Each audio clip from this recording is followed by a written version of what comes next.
بدعت میں جب بھی انسان جاتا ہے اپنے لیے بھی ٹینشن اور دوسروں کے لیے بھی ٹینشن, اور جب بھی سنت پہ رہتا ہے خود بھی ہلکا پھلکا اور دوسرے بھی ہلکے پھلکے.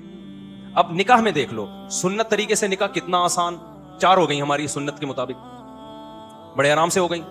لیکن اگر ہم وہ تکلفات کرتے ہیں جو عام طور پہ شادی میں لوگ کرتے ہیں تو ایک پہ ہی اٹک جاتے, اتنا خرچہ ہو جاتا کہ ایک کے بعد اتنے قرضے چڑھ جاتے کہ دوسری کا سوچ بھی نہیں سکتے تھے. میری جتنی بھی شادیاں ہوئی ہیں بڑے آرام سے الحمدللہ ہو گئی. پہلی شادی ہوئی, لڑکی کے جو دلہن کے ابا آئے اور میری والدہ, وہ پنجاب میں تھے, ہم اپنی والدہ کے ساتھ چلے گئے. راستے سے ہم نے بھاولپور سے اپنے بھائی اور بھابھی کو اٹھا لیا, وہاں گئے ہیں, بس یہی بارات تھی, ہمارا نکاح ہوا اور میں, میری والدہ اور زوجہ بائی ایئر آ گئے. قصہ ختم ہو گیا, شادی ہو گئی. اگلے دن میں گھوم رہا ہوں, لوگ کہہ رہے ہیں صاحب کل آپ کا بیان تھا, آپ تھے نہیں. میں نے کہا میں شادی میں گیا ہوا تھا. میں نے کہا کس کی؟ میں نے کہا اپنی. کیا مطلب؟ ابھی تو آپ یہاں تھے, آپ کی شادی بھی ہو گئی. میں نے کہا شادی میں تو وہ بولے قبول ہے, ہم نے بولا قبول ہے تو ہو گئی, اس میں کیا ہے؟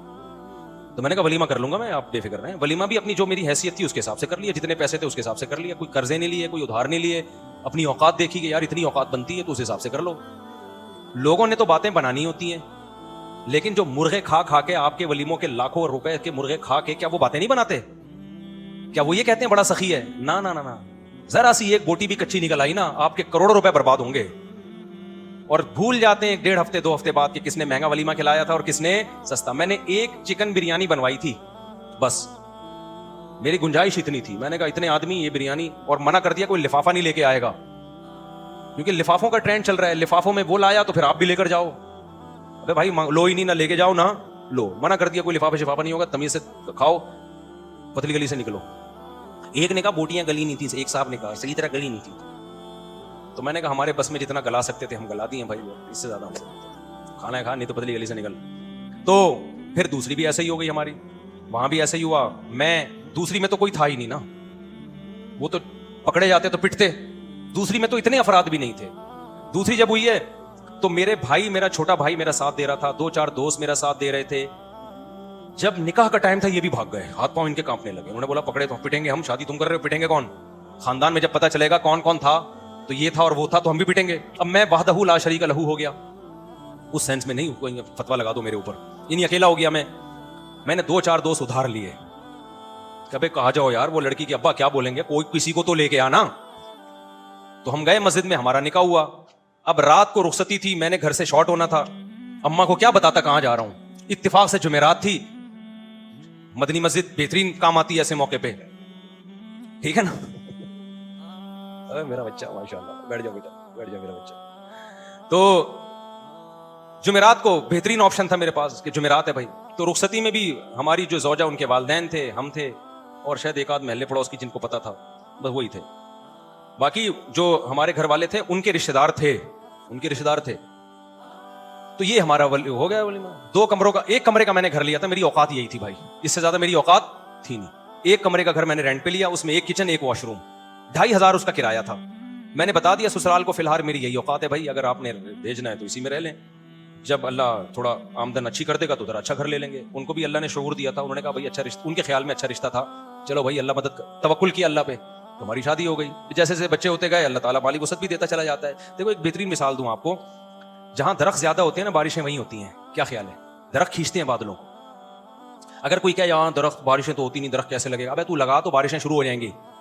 اب کوئی خاتون کہے بھائی میری تو چھاتیوں میں دودھ ہے نہیں, میں بچے کو دودھ کیسے پلاؤں گی؟ ابے پیدا تو کر, دودھ بعد میں آئے گا. تو جو لوگ کہتے ہیں نا ہمارے پاس پیسے ہی نہیں ہے, شادی کیسے کریں, بچے کیسے پیدا کریں, او بھائی پیدا کرو گے تو آئیں گے. اللہ نے اس کا جو بچے کا رزق اپنے ذمے لیا ہے تو اس کے باپ ہی کو تو دے گا نا. ڈائریکٹ بچے کی تھوڑی جیب ہوتی ہے جس میں اللہ پیسے ڈالنا شروع کر دے. تو ہم نے اس فلسفے کو ہم جانتے تھے بھائی ابھی تو پیسے نہیں ہے, جب شادی ہوں گی بچے ہوں گے تو پیسے بھی کیا ہوں گے, آ جائیں گے. فی الحال 1 کمرے کا گھر میں کرائے پہ لے سکتا تھا, 1 کمرے کا گھر ہم نے لے لیا, جس کی میں دیوار میں نا کیل ٹھوک رہا, گھڑی لگا رہا تھا. تو مالک مکان پڑوس میں رہتی تھی, اس نے کہا دیواروں کا بیڑا غرق کر رہے ہیں. اس کو پتہ نہیں تھا مجھے آواز آ رہی ہے, مجھے ابھی تک یاد ہے, دیواروں کا بیڑا غرق کر رہے ہیں. ویسے وہ میرا بڑا احترام کرتی تھی, جی مولانا صاحب ہیں, بڑا عزت دیتی تھی مجھے. وہ مالک مکان خاتون تھی, اللہ کرے کہ وہ حیات ہوں, اللہ ان کی عمر برکت دے, اور اگر انتقال ہو گیا تو اللہ مغفرت کرے. تو بڑا عزت دیتی تھی نا مجھے, مولوی صاحب ہیں ماشاءاللہ. ان کو نہیں میں نے بتایا تھا میری دوسری ہے, ورنہ کرائے پہ گھر ہی نہیں دیتے. دوسری کر کے کرائے پہ گھر مانگو گے مالک مکان نہیں دے گا. ان کو ہم نے نہ یہ بتایا, وہ سمجھ تھی پہلی عقل مند آدمی لگ رہا ہے تو پہلی کر رہا ہوگا. تو وہ بڑا عزت تھے ماشاءاللہ ماشاءاللہ بیٹا. تو وہ ویسے ان کی دیوار ہمارے بالکل ساتھ لگتی تھی, آوازیں آتی تھی. تو میں کیل ٹھوک رہا ہوں, کہیں دیواروں کا بیڑا غرق کر رہے ہیں. مجھے بڑا اچھا لگا ان کا یہ جملہ. خیر تو اسی طرح بھائی ہماری سادگی سے ہو گئی نکاح. پھر ہم نے تیسری بھی اسی طرح کر لی. وہ کیسے ہوئی تھی ابھی مجھے ساری شادیاں یاد نہیں ہیں کہ پوری ڈیٹیل, وہ بھی ایسے ہی ہوئی تھی, بلکہ وہ تو اتنی آسان ہوئی تھی, ہم بیٹھے ہوئے تھے تو جو ہماری زوجہ ان کے گھر والے تھے انہوں نے کہا کہ بھائی کیا خیال ہے, پھر مجھے پورا جو ہے نا معلومات لی کیا آمدن ہے. میں نے کہا بھائی یہ ہماری آمدن یہ ہے ٹوٹل یہ ہے, تو اسی میں 2 ہیں تو اور چل ہی رہا ہے, اللہ کا شکر ہے. تو انہوں نے کہا بھائی بندہ, ان کا خیال تھا بندہ صاف بات کر رہا ہے, کوئی 2 نمبر ہی نہیں ہے. تو وہ علماء کا خاندان تھا. وہ کون تھے؟ وہ علماء تھے. تو جب بات طے ہو گئی, انہوں نے کہا ہمیں قبول ہے. تو میں جب اٹھ کے جانے لگا تو انہوں نے کہا کہ بھائی ہم مولانا لوگ ہیں, ہم لوگوں سے کہتے ہیں کہ نکاح سادگی سے کرو, آسان بناؤ, تو اب یہ کیا کہ 6 مہینے بعد نکاح ہوگا اور یہ ہوگا, بس جب بندہ پسند ہے نا سب کو, انہوں نے کہا ہاں بھائی نکاح پڑھاؤ یار. میں ایک سول ڈریس میں تھا, یعنی ویسے جب بھی میری شادی ہوئی ہے سفید کپڑے نیل لگا کے, پگڑی نیل لگا کے, اتنا اہتمام میں نے کیا, یہی حلیے میں گیا ہوں. کبھی کوئی اچکن, شیروانی, الگ سے سینڈل, الگ سے ٹوپی پگڑی میں نے جب بھی شادی ہوئی ہے خریدے نہیں ہے. لیکن اس دفعہ تو میں اس ڈریس میں بھی نہیں تھا. تو انہوں نے کہا نکاح پڑھاؤ. میں نے کہا قبول ہے بھائی پڑھا دو یار, ہمیں تو, مجھے تو بہت اچھا لگا یہ جملہ سن کے. تو پھر وہ ہوا کہ انہوں نے وہی مولوی صاحب ان کو بلایا, بھائی ادھر آؤ. اچھا وہ جن مولوی صاحب کو بلایا نا, وہ بڑا دلچسپ واقعہ ہے. وہ جن مولوی صاحب کو بلایا ان سے میری 3-4 سال پہلے, یعنی یہ شادی جو ابھی ہونے جا رہی تھی اس سے 3-4 سال پہلے بحث ہوئی تھی 2-3 شادیوں پر. وہ تبلیغی جماعت کے تھے. اب پورا نہیں بتاؤں گا میں کون تھے وہ, چھوڑو پھر آپ سمجھ جائیں گے, مناسب نہیں ہے. میری بڑی بحث ہو رہی تھی کہ اس زمانے میں 3 شادیاں کرنی چاہیے. وہ کہہ رہے تھے نہیں 1 کرنی چاہیے.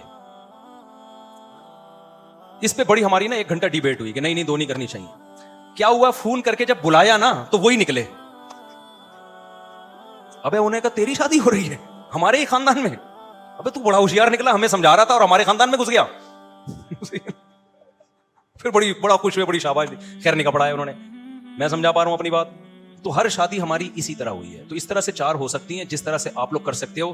ایک شادی کمر توڑ دیتی ہے آپ کی, اس میں اتنا خرچہ, قرضے چڑھ جاتے ہیں آپ کے اوپر, پھر اس کے بعد آپ پہلے ان قرضوں کو اتارنے میں اتنا ٹائم لگتا ہے, پھر آپ کی جوانی کا بہترین حصہ وہ سارا ضائع ہو جاتا ہے, جو پیسہ آپ بچا کے کسی اور اچھے کام میں استعمال کر سکتے تھے. لوگ کہتے ہیں اچھا رشتہ نہیں ملتا ہمیں اس کے بغیر. اور بھائی بہت سے لوگ اچھے ہیں, آپ کو فری میں بھی مل جائیں گے.